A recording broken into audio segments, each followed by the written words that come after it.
Today I wanted to share with you all of the things I've made in the last 4 months. So this is all the way from December until now. We're just wrapping up March. I have been busy. I made all of this stuff, sacrificed so many weekends to work on my craft and try out new ideas, and I'm really proud of a lot of these pieces and of all the skills that I've learned. All of my tutorials are like either on YouTube or my TikTok.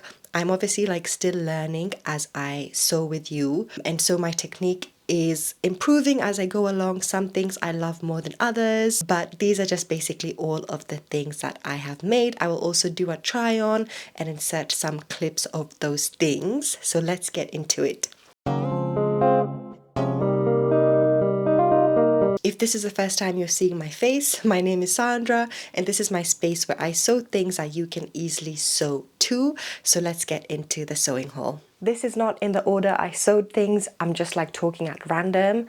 I'm gonna also, for each of these pieces, try and talk about like how easy it was to make, some of the things that I would improve, and overall just rate my sewing projects. For all of these things, I didn't use a pattern. I actually just freehanded everything. And if you like freehand sewing tutorials, or you just wanna make things without having to actually buy a pattern, all of my tutorials, as I said, are on here on YouTube and on my TikTok. So the first thing is this skirt, which I just love the color so much. When the weather is nice, this is gonna just bang. I'd say probably the most challenging thing was the slit. So I basically made some bias binding, but this little piece was a little bit tricky. I really want to make a cute little matching top to go with it. The only thing I would say is I wish I had had enough fabric to make this skirt longer. This backless top, I have made this little piece a couple of times, and each time I've just improved on the design and concept. It is actually like double layered, and so you get really nice chest support. You don't need to wear a bra with this. I have a big chest. I don't need to wear a bra with it because the back straps, they really just give you support.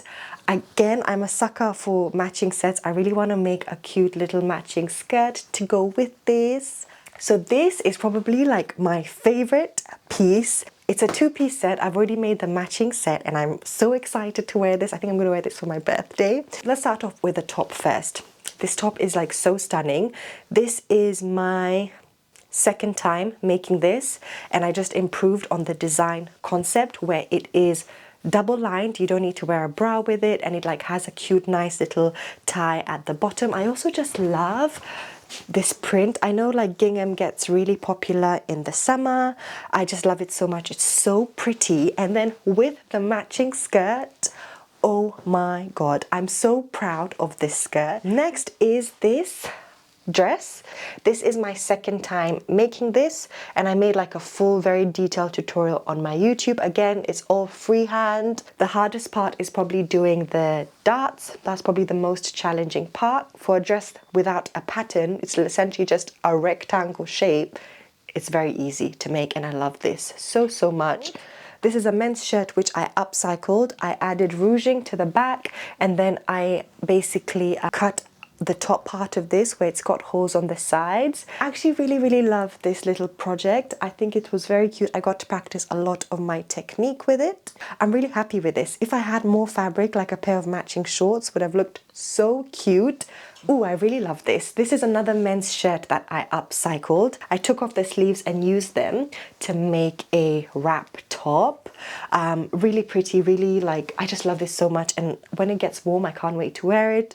It's been cold and I haven't worn it because it doesn't have any sleeves, but it's so like cool. This is my second time making this, so I learned a lot of mistakes from the first time I made it. I would say this is relatively easy to make. The hardest part is probably the darts on the arms. Also, I'm really sorry if I sound nasally. I am sick and recovering from a cold.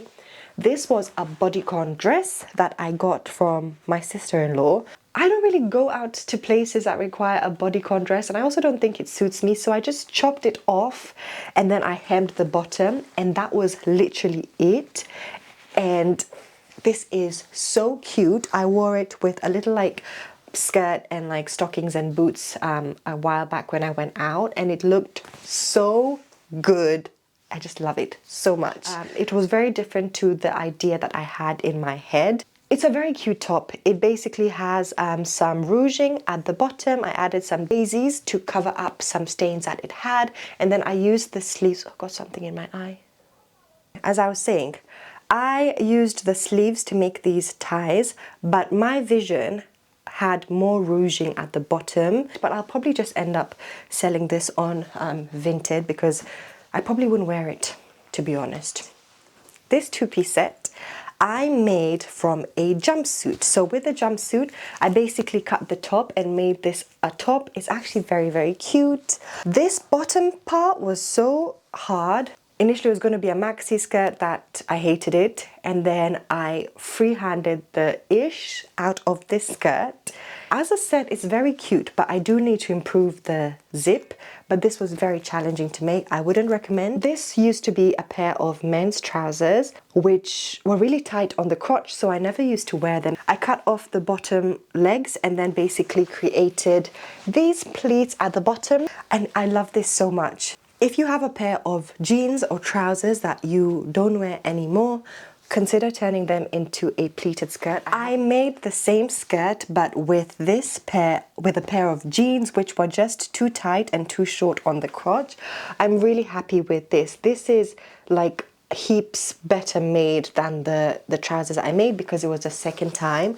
And like honestly, when you make stuff, when you're sewing stuff, make it more than once. The more you make things over and over again, the better your versions of things are and the better your techniques are. The final thing I have made is this denim skirt, which I upcycled from a pair of jeans that I got at a clothing swap. It features a slit at the front. I'm so excited to wear this. Again, in summer with a cute little top, maybe like some cute shoes. I would say turning jeans into skirt is a really pretty easy thing to do. And it's great for jeans that you just don't like. And even in charity shops, there's heaps of like trousers and jeans and stuff. You can just buy those and turn into a maxi skirt instead of like buying one brand new. I'm so proud of all the progress I've made in the last 4 months.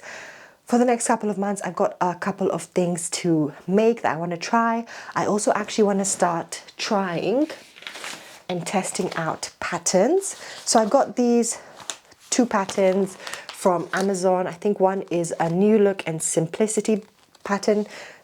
The clothes on the actual thing are not that great, but I had a vision. I actually wanted to use these and use them as blocks for other ideas that I've got in my head, and also just to practice making clothes with patterns. So that's what I'm going to be doing for the next couple of months, as well as remaking a couple of these pieces with a couple of fabrics I really like. I hope you enjoyed the sewing haul. If you made it to the end, thank you so much. I hope you'll consider subscribing. Otherwise, I'll see you in my next video. It might be a tutorial, it might be something else, but I will see you there. Bye!